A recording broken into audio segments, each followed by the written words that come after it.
D-Tron did this. I like that one. Okay.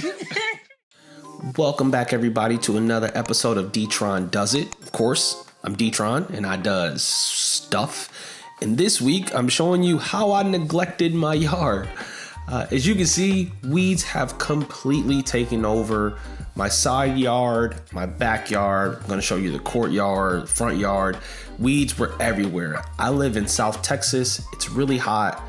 For a while, I had some issues with sprinklers, which left me without a really good watering system for the grass. So you can see several areas have died and the weeds have taken over the rest of it. So my plan today was to fix my yard in about 45 days. So here's where I got started at.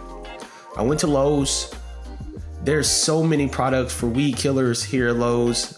I wanted something that was going to work quickly and something that wasn't super expensive.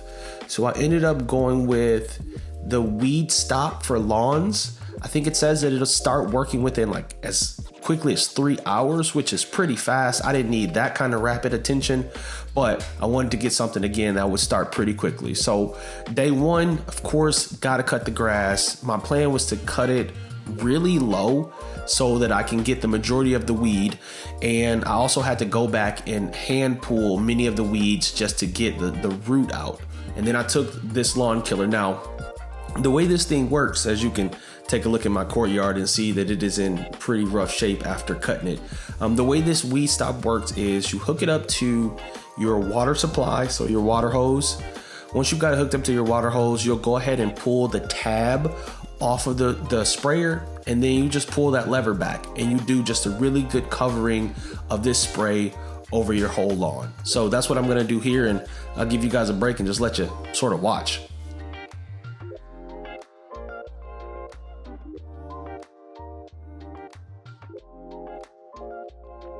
So this stuff is a chemical, as you can imagine, and so it's not a great idea to let pets or kids go out and play in the yard shortly after you lay this stuff down. You definitely want to give it a chance for it to start working, absorb into the weeds. So again, I sent the kiddos inside so that they wouldn't play while I was spraying this stuff. Probably should put a mask on too. I didn't, but you probably don't want to inhale this stuff either. And then I went and hit the front yard. My front yard looks pretty rough, and I won't lie, I'm a little embarrassed by it. But again, the South Texas sun and some neglect led us here. But this picture is, you can see after about 4 days, the weed killer has began to work already. So those big weeds that were there are gone and the roots have started to begin to shrivel up. Again, this is what the backyard looks like. The weeds have taken over. Now you can see that they're down, and after the weed killer, we've got some progress. So then I went in with some Max Green lawn food. Now look at my front yard. It's a mess. Most of it is brown if it's not completely dead. So I took the Max Green lawn food and just went with a hand spreader and spread it across my front yard. Also did the same thing in the courtyard, in the backyard, on my side yard. And you can see after just a couple of days, I'll get you a closer view, there's some actual grasslings sprouting through where it was nothing but dead grass. Now, you could completely take up some of these sections, rake out all of the dead grass, take it right down to bare soil and essentially start over. But I wanted to try to revive some of the lawn that was still there.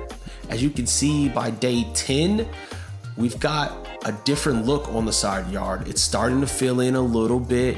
You can certainly see that the weeds are gone. In the front yard, by day 17, you're starting to see again some new growth in areas that were completely bare on day 1. Now, of course, there are still lots of bare spots in the yard, and if I didn't do anything about those, it would take us a little while to get our lawn back to a regular looking lawn. So on day 17, this is what it looks like. This is what the side yard looks like leading into the backyard. And again, still pretty bare. And there's still a few weeds in there that are popping up. This is the courtyard. As you can see, there is some newer growth in there as well. But again, lots of bare spots. And so the next thing that I need to do is try to take care of or address those bare spots. So first, I cut down the grass again, tried to cut it down pretty low. Want to not kill all the new growth that I got coming in those spots, but enough where when I put down this soil, which is what you see here, it can begin to work. So I went and put that in the spots that were most bare, put a little more of the lawn food inside of the soil, and then started to rake out some of the dead stuff that was there, and then spread out some of the soil that I laid down. So again, this is day 17, and my goal is to attempt to repair some of the bare spots that we have in the lawn.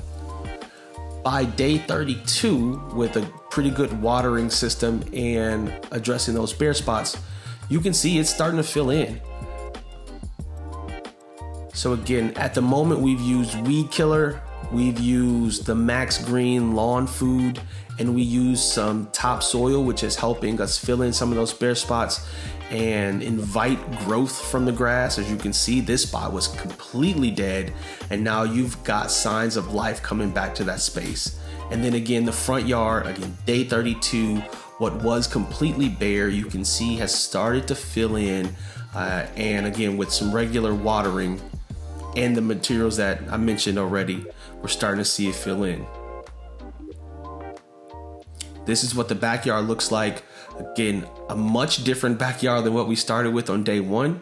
Again, this is 32 days in, still plenty of bare spots. I did treat those same spots like I did with my front yard to try to fill them in. And then here we're looking at day 45. Now, I know there's still some dark spot here without a ton of grass, but look at how well the front yard has been covered by day 45. And again, this is just using some weed killer, some lawn food, and some topsoil. And of course, a pretty regular routine of watering the grass like 3 times a week, just to make sure that the sun down here in South Texas doesn't kill it. And that's pretty much it. Here's the side yard again that I mentioned was really bare. It's really filled in.